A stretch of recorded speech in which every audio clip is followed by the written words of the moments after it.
everybody. Hope you all are doing well. Welcome to another episode of the Light After Trauma podcast. I'm your host, Alyssa Scolari, and today we are going to be talking about a whole host of different things with my multi-passionate friend, as she likes to call herself, which I think is very fitting. This is Dr. Katherine Perez Rivera.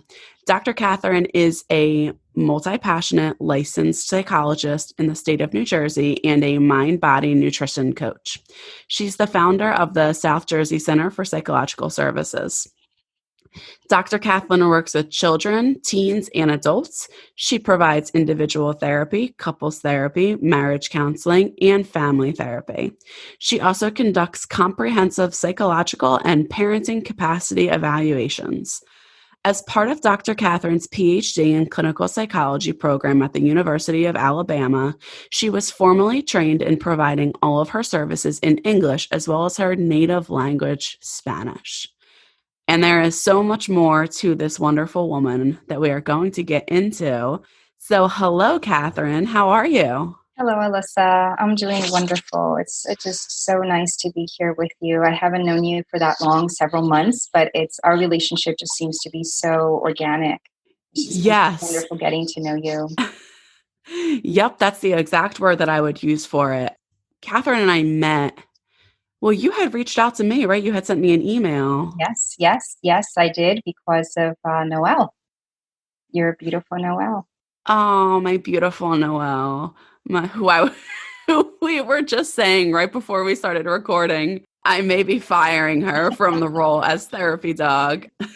As many of you know who are a part of the Facebook group and who see some of the things that I post on social media, I have 3 dogs.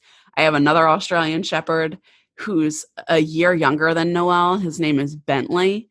And while he was the worst behaved puppy I've ever met in my life, he is becoming the sweetest dog. And I took him to work with me last week. I think it was last week. And when I came home, he was so well behaved. He was so attentive to everyone's needs. And when I came home, I told Noelle she might be fired. So we were just talking about that before we started recording. But yeah, so you reached out to me to ask me about how I got Noelle certified. Yes, exactly, because I was in the process of adopting a dog from a shelter. And I always wanted to do something as incorporating a dog in my office. And when I saw you, I was like, wait, this is someone who's local, and let me reach out to her and see how she went about the process. And I'm fortunate to have now adopted a husky mix. We don't know her other part, but she's definitely more husky than anything else. And she just currently started her classes with the ultimate goal of making her a therapy dog. We'll see if she makes it. If not, I'll just have to hire Noelle. Noelle might be up for grabs. Oh, yeah, your dog is so sweet. Oh, she's so beautiful. Very gentle, very, very empathetic. I love her. Yeah, I think she'll be a great therapy dog. But tell me a little bit more about what it is you do, because you are, I mean, truly the epitome of the phrase multi-passionate. So where are you in your life right now? What are all the projects that you're in? Give me the details. And I think that's a perfect question. Where are you in your life right now? Because what I do really depends on the season of my life. And it's never something that I plan out. It just somehow I'm led to work with certain populations, have different contracts in my office at different times in my life. And it's just always interesting how I don't seek them out. It just lands on me. So right now, my main focus is working with families who are involved with DCPMP, the Department of Children and Families. So primarily parents whose children have been taken away because of suspected or because of founded neglect, emotional abuse, physical abuse, and or sexual abuse. There's usually a lot of substance abuse involved, a lot of complex trauma that the clients come with. And my primary position with the state of New Jersey, with this particular department, is to provide parental capacity evaluations to determine if this particular parent is ready for either reunification or what services do they need, or sometimes the children have not been removed, but there's supervision in place, and whether the supervision should be lifted or not. So that's part of what I do. The other part is I provide therapy to the clients that come through the state, through this particular department. I do have also some clients that I just see through my private practice. And then the other exciting portion, this is really exciting, is I do crisis management. It's very last minute. Sometimes I'll be in my PJs and I'll get that phone call saying, how fast can you get to a particular company to provide support, specifically crisis management support for the employees that we have. And it's oftentimes because of some tragic incidents such as a suicide, homicide. Sometimes it's murder-suicide, and at times it's a car accident. I have been very busy during the pandemic because I've been called out to several companies to support the employees, the essential workers who were working many, many, many hours, and to just be able to support them. So it's fascinating because I don't just do the traditional psychotherapy. I do the forensic evaluations, and then I also do the crisis management work. That is, I think, one of the things that I admire about you the most is that, and when I talk to Katherine, I think I've probably asked her 75 times at this point, how do you do what you do? Which is the crisis management, going out on the crisis calls. I used to have to do that through basically all the jobs that I've had prior to launching into full-time private practice, through my job with the police department, through when I worked at the Center for Family Services, when I worked in the city of Camden. All of my positions required you to be on call in a crisis. So you have to be at the ready to kind of, put your therapist hat on at any time. Even though you're not really providing, long-term therapy, you still have to be in that mode. Why do you think that you're so drawn to that? That's a great question. So, there's something I always wanted to pursue a career with an agency such as the FBI, something in which I was solving problems, I was doing detective type of work, and I wasn't able to pursue that because I was, as I've shared with you before, at some point undocumented in this country. And so, of course, that barred me from any government position, even though it doesn't bar me from having contracts with the government. And so there's an element about not knowing what I'm walking into, and yet being extremely confident that the skill set that I have will absolutely meet the needs of the client. So I walk with this confidence because I have had so much experience in psychology that I got this. And it's not always the case. There are times when I'm stumped. There are times when I'm not sure what to say. But I just feel that going into something and not knowing what I'm walking into is just really exciting. It shakes things up. It goes back to just like testing myself. Like, well, this is another test. How good am I going to be? And I also remember that I am not there to fix. I am only there to contain the fire. That's the way I think about it. I'm just there to contain the crisis. And I don't hold responsibility for the people I work with. I really believe that I try and put people in an empowered position. And so I don't hold the responsibility that when I walk into a company that I have to know all the answers and that I have to make sure that everything is fine before I leave. And so that's also very helpful. I don't have very high expectations for myself, even though I do walk in knowing that I have a very good skill set to apply to a company that I walk into. Right. That makes a lot of sense. It's you thrive in chaos, it sounds like, right? That's your sweet spot. Mm-hmm. Do you get like an adrenaline rush from it?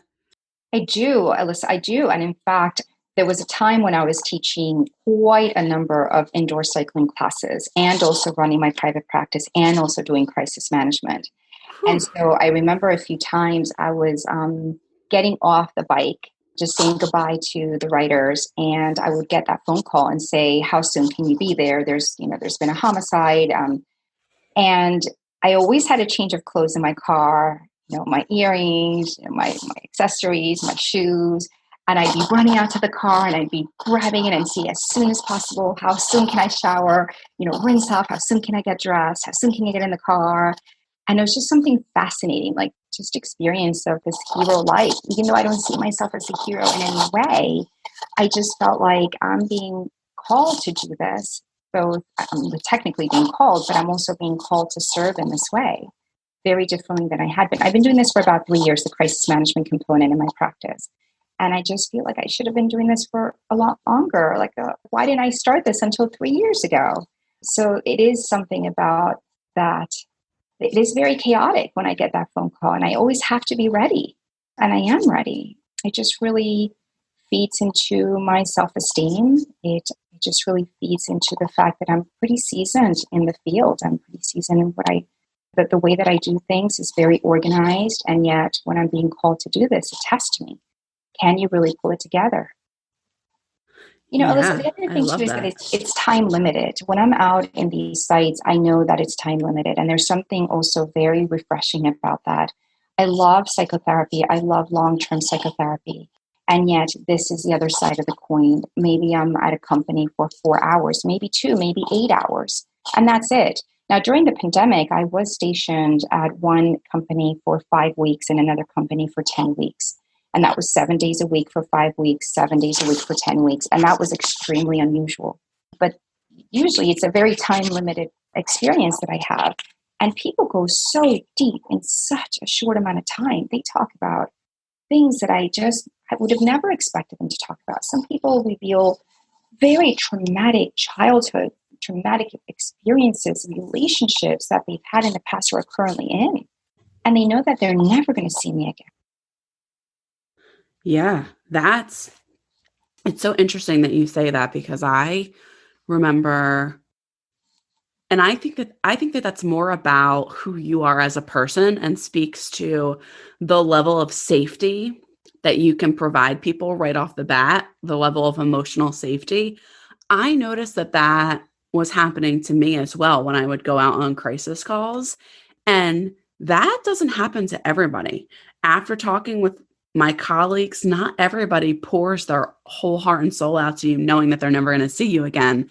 And I had found that that was happening to me often. Anytime I would go out on a crisis call, I would find myself listening to somebody's whole life story and every trauma that they've ever endured, which is wonderful that they felt a sense of safety to be able to share that with me. But at the same time, it didn't work for me personally because I wasn't able to leave it at the door, so to Mhm. speak.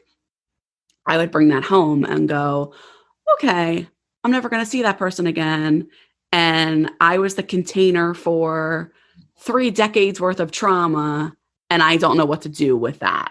Mhm. So it's, I think, really reflective on who you are as a human being that people feel safe enough to be able to unravel in front of you. Thank you. Thank you for sharing that. And yeah, I could see that discomfort in terms of leaving. And now it's like, what happens next? What do I do with this? And I know that because I'm going out representing employee assistance programs, there's always employee assistance counselors that are the next step. And so I contain the fire, as I call it, but then I hand it off, make sure that the client knows how to access the resources through the employee assistance program. And again, because I believe in the power of choice, I really try and put someone in an empowered position that it is your choice on how you decide to process this further, that I walk away just with this knowing that they will make the right choice for themselves at this point in time. And whether that is accessing the services, the additional counseling sessions that are offered to them through the employee assistance program or not, it is what they're ready for. They get to decide that. I don't get to decide that for them. And I feel really complete when I leave knowing that.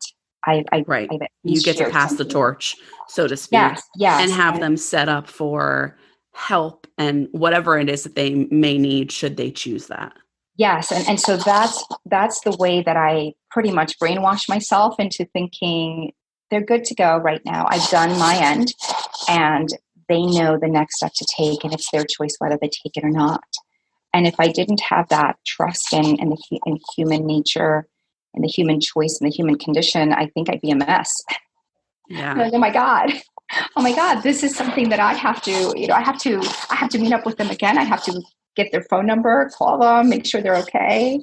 But it took a lot of years for me to get to that point. When you're first starting out in psychology and counseling, I think most of us do feel a sense of responsibility for our clients' success or failures. Yeah. Absolutely. Absolutely. And I want to go back to when you said a little while ago that you weren't able to pursue the career path that you wanted because you were undocumented. What was that like? I know we've talked a little bit, not recording, about what your early childhood days were like, but part of me wonders if, because it must have been chaotic for you. Mhm. And there's a big part of me that wonders if that chaos that you experienced in your childhood is part of the reason why you thrive in the chaos now. Mhm. Does that make sense? It does make sense, and there's this pull that I have towards being extremely organized and detail oriented. I wouldn't call it perfectionistic, but it has a tendency to veer that way towards perfectionism. And then there's this other comfort that I have with chaos. And I do think that it definitely stems, and I think that's very observant of you, Alyssa. I do think it stems with the fact that I was undocumented. I actually came to this country when I was 8 years old from Venezuela, and I came with a visa through my father, who was a business owner. He would import, export goods from the United States down to Venezuela and back. And we decided to just hang out for a little while so the girls, me and my sister, could learn English. And it took a little longer than the 6 months he expected. It took 2 years. And by then we wanted to stay, but by then our visa was expiring. And things were really becoming politically unstable in our country. And so he made the brave and questionable decision to keep us here. But it was extremely rough because there was a lot of food insecurity. There was a lot of insecurity regarding whether we were going to be deported or not. And certainly by the time that I learned all this, it made sense of why there was so much chaos in my household, so much ineffective communication, so much you have to eat everything that you possibly can right now because you don't know if you're going to have food the next day. And it was also time for me to apply to colleges, not knowing that I really couldn't apply. So it all worked out. Obviously, I did all my studying here in this country. It all worked out. I'm a citizen now, but there was just an element of having to always keep it together. I do remember an attorney saying to me, and this haunts me, but at the same time, it's been what's propelled me. This attorney said to me, "You need to prove yourself worthy to this country in order to be able to stay in this country." And I wonder if I wouldn't That's a have been. loaded statement. Right, right. I mean, would I have pursued a doctorate? Would I have gone this far in education if I hadn't been told that? I don't know. I just know that being told you need to prove yourself worthy to this country so that you can stay in this country is pretty significant for a 15-year-old. And You were so, 15 when you heard that. yes, I was 15 Oh, years old when I heard that. man. Yes. And I was like, okay, no problem. Everything is chaotic, but I'll pull it together. And so that was, in my world, it was traumatic. I wasn't able to make it traumatic at the time. I just couldn't afford to feel the trauma Right. because it would have just, I think, overwhelmed me. And it's just as I got older that I began to experience the impact that those words had, the way that I work, the way that I go all out, I go above and beyond. And in things that are sometimes trivial and not important, they're just not important, but I go above and beyond. And I really had to work to just kind of balance things out and not do it all and not do it all at once because time's not really running out, even though physiologically the trauma has wired me to really think that time's always running out. So it goes back to, yes, it was very chaotic. And yes, that is probably why when I go into an unknown, I'm okay with it because I know there will be an end, as opposed to, I know there will be a time when I'm scheduled to leave, and I know there's support that I can leave the client with, as opposed to when I was a child, I didn't have that support and there was no end in sight. Yeah. It makes so much sense to me now why you are on the career path that you are on, because you have the best of both worlds, but it's almost like you're able to replay out your childhood in what you do now with crisis management, because you know that there is going to be an end to it, and you know that they are going to have support, and you're able to offer them the solution that you ultimately didn't know you were going to have as a child, right? I hear this sense of like, well, I didn't know when my time was going to be up. Yeah. Yeah. I remember when I would hear a helicopter, I would think, oh my God, they're looking for me. And I would Oh, envision like, okay, what would I take if I hear that knock on the door? What would I take with me? So yeah, it was definitely very vivid. I recall just feeling just so ungrounded. And so that's why in my practice, that's what I really try and get people to focus, not on what they cannot control, because that just makes for crazy, right? I try and make people yep. focus on what they can control, and to try and just really give themselves permission to be uncomfortable with those things that they cannot control, to know that it's going to be okay, as long as you do keep focusing on the things that you can control and you process the feelings that you have for the things that you cannot control. So I really try and get people to feel grounded by just that little tiny thing they can control. That's just so essential to my work, because I Yes, felt it's so out so of control. important. Hmm. Right. And it's what you needed, even in the basic sense. I mean, your needs, you didn't even know if your needs were going to be met in terms of like, well, we don't know if you're going to be able to eat tomorrow. So eat everything that you can today, which is really setting you up for eating disordered behaviors, which I'm guessing, and you can speak further on this, is part of the reason why you are a mind body nutrition coach as well. One of the interesting things about mind body nutrition coaching is that um, most of us have the knowledge, and we all have access to the knowledge on how to lead a healthy lifestyle. And I just find it fascinating how, including myself, that there were many years in which, of course, I had the knowledge, but I would not apply the knowledge and on how to eat healthy, on how to be healthy, how to live healthy. And that's why I was drawn to that particular coaching program through the Institute of the Psychology of Eating. Because if I myself had the knowledge and I had a doctorate and I was still not eating healthy, then there was something more. There was something way more. And I was really able to understand that that food insecurity that I had as a child growing up made its way into adulthood, and made for some disordered eating. It made for some, at times, just this consumption of food that just, this binge eating, I just couldn't stop. It was like, oh my God, this food tastes so good. And it wasn't, I don't think, just about the comfort that comes with food. It was about the fact that, will I have any food tomorrow, was playing out in the background. It was playing out my father's messages that you must eat everything that's available to you right now, because you do not know if you will have food tomorrow. And so there have been patterns. There have been times in my life when I have engaged in binge eating, and fortunately, that's not longer. I'm so in touch with what I put in my body and the reasons why I put it in my body at this time that I'm not in that phase anymore. But I had those phases before, and I didn't understand them until I became a mind body nutrition coach. Wow. Wow. I am just so impressed and in awe of the work that you do and how you have taken, right? This is what this podcast is all about, is spreading this awareness to people that regardless of what you've been through, it's not a death sentence, so to speak. You have the opportunity to take all of the horrible things that you have been through and make the world a better place as a result of them. And you embody that. And I knew that from the moment that I met you.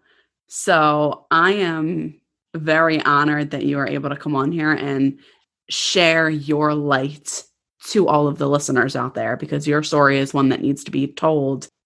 I would hazard a guess here and say that you are so not alone when it comes to the connection between being undocumented in the United States and eating disordered behaviors.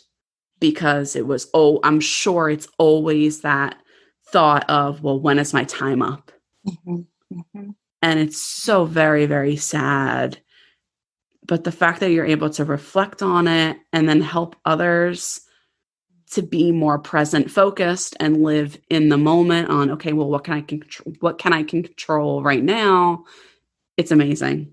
It's amazing. Thank you. And, I've been able to, the fact that, yes, I did want to pursue a career with the FBI. I wanted to do certain things that I was unable to do because of my status, my legal status. And yet I have found that now I do forensic work, that I do interface with the court system. I interface with judges. I interface with attorneys. And so that's what I really find interesting, that even though I wasn't able to do it the traditional way, I'm still somehow involved in that. You found your way. Yeah, in that kind of legality, that legal world. And yet I'm protected because that's not all I do. It's not all 100% that I do this forensic work either. So that's where just being able to just have that experience of being like multi-passionate, that I'm drawn to different things. And not to mention, that I'm talented in those different areas is really helpful. So I get to play around. I get to use some of my creativity as well. With the mind-body nutrition coaching, it is something that I started, again, about 3 years ago. And I find that the philosophy behind it is still pretty new. It's something that doesn't resonate with a lot of people. A lot of the phone calls I will get is, I want to lose this amount of weight and I want to get on a meal plan. And that's not what mind-body nutrition coaching is. It's about... No way, Jose. Right. It's about unearthing your wounds and also unearthing your potential by having a different relationship with your body. Some of the exercises are things such as writing a letter to your body, praising it, apologizing to it, and having your body write a letter back. Things that people that are seeking a meal plan, that are wanting to count calories, macros, that's not what they're going to get with mind-body nutrition coaching. So I find that it is something that is not, it doesn't resonate with a lot of people just yet, but I do think that it is our future. I do think that we're going to find that many of us will do the calorie counting, the restriction, the this, the that, and guess what? We're still not getting to where we want to get. We don't look the way we want to look. And mind-body nutrition coaching really gets you out of that.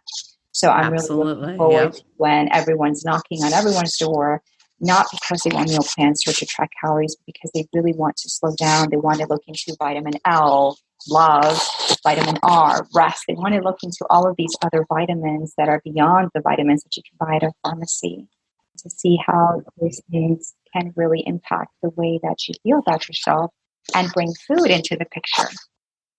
Yes, I love it. That is the future, right? It might not be right now, but that is the future of our world, which is pushing things like South Beach diet and Weight Watchers right out the door, because you can count until you're blue in the face and it's not going to work.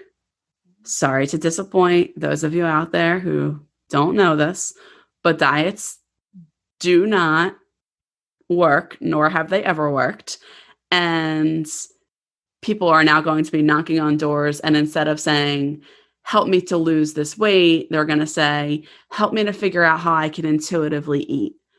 Because there's so much noise going on in my head with diet culture and trauma and this and that says I need to look a certain way, but we need to learn how to be at peace with ourselves. And that's why only 5% of people will reach their goals. And it's typically short term in terms of the dieting. And so that's very sad to hear that, because a lot of times diets are just masking our traumas, or they're masking challenges. masking deficiencies that we just haven't really addressed.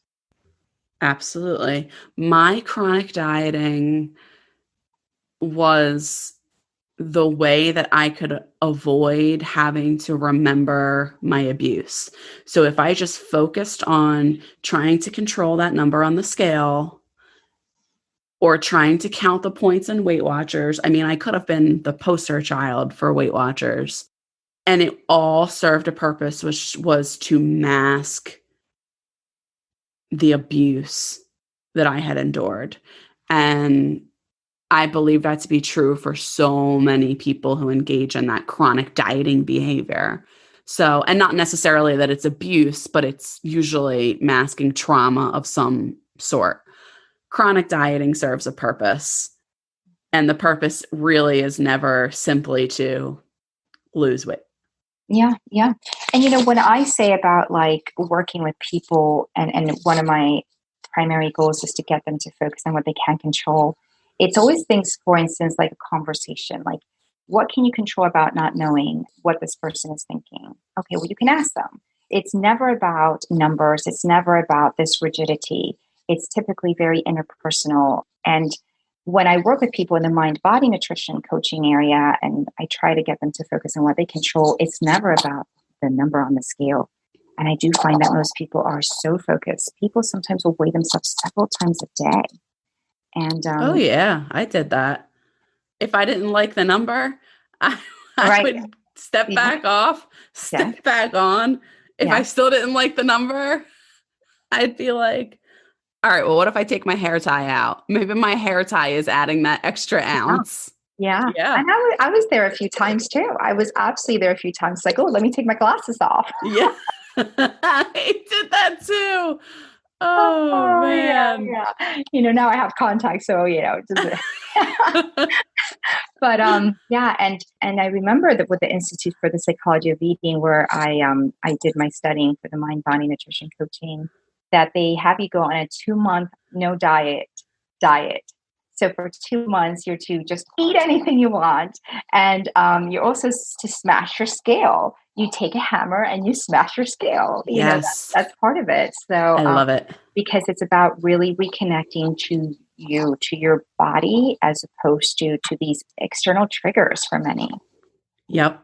I couldn't agree with you more. Smash that scale, everybody. I mean, if you're not there yet, it's okay. I get it. But one day you'll be there and you'll hopefully smash that scale. Yeah. So, well, I just want to thank you for coming on the show today. You truly are, I know I've said this before, but you truly are the embodiment of a multi-passionate woman you've taken everything that you've been through and you've used it to thrive in this world. So it is a joy for the world to get to hear your story. And I am so grateful to have met you. Same here. I've told you that several times, but it's just, oh, yes. It's incredible. We didn't know each other at the beginning of the year, and I feel like I've known you for years. Yep. We're soulmates. We're soulmates in the purest sense of the word. Absolutely. So, and Alyssa, it's the fact that you are so transparent. That is amazing. Your transparency, you make yourself vulnerable, and that's just you're just so real. You're so authentic. You draw people in because of your authenticity, and you're helping people with things like, for instance, this podcast. You're really you're doing this for others, and it's just so touching that it's a lot of work to do what you're doing. And you're doing it because you want to inspire people into knowing that trauma is something that you'll carry with you and you can thrive from it. You can turn it into something more. Yeah, it doesn't have to be a death sentence. And I knew after sitting in my office and listening to my patients that it wasn't going to be enough for me to just be in private practice. I need to reach as many people as I can, because if almost every person that I'm seeing in my practice feels hopeless and a sense of despair because of what they've been through, then imagine how many other people are out there that feel this sense of like hopelessness and despair. And I know because I've felt it. I've been there. And yeah, I appreciate you saying that, because that's my goal, is to be as raw and as vulnerable as possible so that people know that, like, yes, this process is ugly. The healing is ugly, but the beauty that comes from it is far beyond what anybody could ever imagine. Yeah, so thank you to you for doing what you do, Alyssa. Thank you. And if people want to learn more about you, or if they want to seek you out for mind body nutrition coaching, where could they find you at? So my website is www.drkatherine. So that's DrKatherine PhD.com. So drkatherinephd.com. And I am based out of Pittman, New Jersey. But I also provide, as many of us do nowadays, telehealth services. Perfect. And I will link her website in the show notes and in the newsletter and Facebook page for you all, so you have access to learn more about her if you are interested. Thank you very much. Thank you, Alyssa. You take care. You too. I hope you enjoyed today's episode. For more information on today's discussion and to sign up for the Light After Trauma newsletter, head over to my website at alyssascolari.com. Also, be sure to check out my Instagram for additional tips and resources at Alyssa_Scolari_LPC. Thanks again for listening, and take good care. Someday more.